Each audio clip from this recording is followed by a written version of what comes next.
Sa ganda ng gabi, kapag ang mundo ay natutulog at ang kadiliman ay naghahari, may isang bagay na tahimik na namumukadkad. Hindi para sa araw, kundi para sa buwan. Isang bulaklak na kasing misteryoso ng gabi at kasing ganda ng isang panaginip. Ito ang bulaklak ng dragon fruit. Nakakita ka na ba ng bulaklak ng dragon fruit?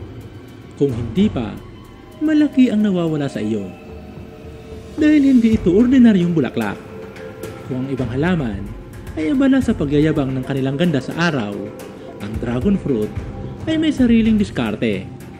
Ito ay tinatawag na Queen of the Night o Moonflower dahil lumalabas lang ang kanyang buong ganda kapag sumikat na ang buwan. Imagine, isang higanting bulaklak, kasing laki na mukha mo, na kulay puti at lumalabas lang sa dilim. Nakakamangha, di ba? Pero bakit nga ba? Bakit sa gabi pa? Hindi ba dapat sa umaga para makita ng lahat? May malalim na dahilan dyan. Ang sikreto, mga kaorban, ay nasa pulinasyon. Ang mga halaman ay nangangailangan ng tulong para magbunga. At para sa dragon fruit, ang mga kasangga niya ay hindi mga bubuyog na abala sa umaga. Ang kanyang mga kaibigan ay mga nilalang ng gabi. Tama, mga kaorban, ang pangunahing nagpo-pollinate ng dragon fruit ay ang mga paniki at maliliit na insekto o gamo-gamo. Sila ang mga hayop na aktibo sa gabi, ang perpektong partner sa pagdadala ng pollen mula sa isang bulaklak patungo sa isa pa. Kaya naman ang dragon fruit ay nag-i-evolve para buksan ang kanyang mga bulaklak sa oras na abala ang kanyang mga messenger o mga pollinator. Isipin mo, habang tayo'y mahimbing na natutulog, may isang sikretong party na nagaganap sa hardin, kung saan ang mga paniki at gamo-gamo ang mga bisita, at ang bulaklak ng dragon fruit ang pinakamagandang host. Ang isa pang nakakamangha sa bulaklak na ito ay ang pagiging ephemeral nito. Ibig sabihin, isang gabi lang siya nabubuhay. Tama ang narinig mo. Pagdating ng umaga, kapag sumikat na ang araw, magsisimula na siyang malanta. Parang isang fairy tale na nawawala pagkatapos ng hating gabi. Kaya kung gusto mong makita ang buong ganda ng bulaklak ng dragon fruit, kailangan mong maging vigilante sa dilim o mag-set ng alarm. Ito'y nagpapakita ng kagandahan ng kalikasan. Ang bawat nilalang ay may sariling ritmo at paraan ng pamumuhay. Ang mabilis na pagbubukas at paglanta nito ay nagbibigay ng tamang timing para sa pulinasyon at sa pagbibigay daan sa pagbuo ng masarap na bunga. At ang pinakamagandang regalo mula sa isang gabing pamumukadkad, ang bunga mismo. Pagkatapos ng mahiwagang gabing iyon, kung magtagumpay ang pulinasyon, doon magsisimulang lumaki ang masarap, makulay, at masustansyang dragon fruit na ating kinakain.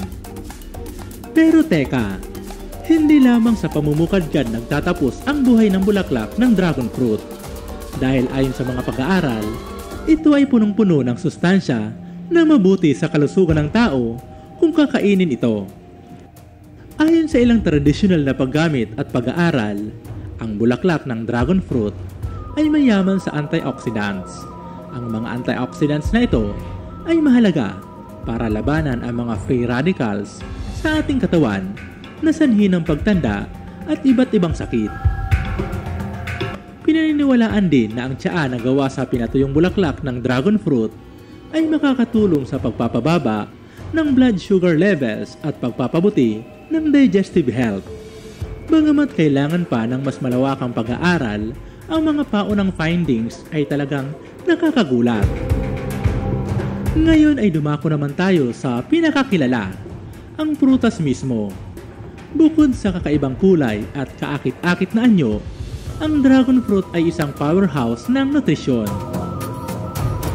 Narito ang ilan sa mga pangunahing benepisyo nito. Mayaman ito sa vitamin C, isang malakas na immunity booster Ang vitamin C ay susi sa pagpapalakas ng ating immune system na tumutulong na labanan ang sipon, ubo at iba pang impeksyon. Mataas ito sa fiber. Ang fiber ay tumutulong sa pagtunaw ng pagkain, pumipigil sa constipation at nagpapanatili ng pakiramdam ng kabusugan na makakatulong din sa pag-manage ng timbang. Mayaman ito sa antioxidants.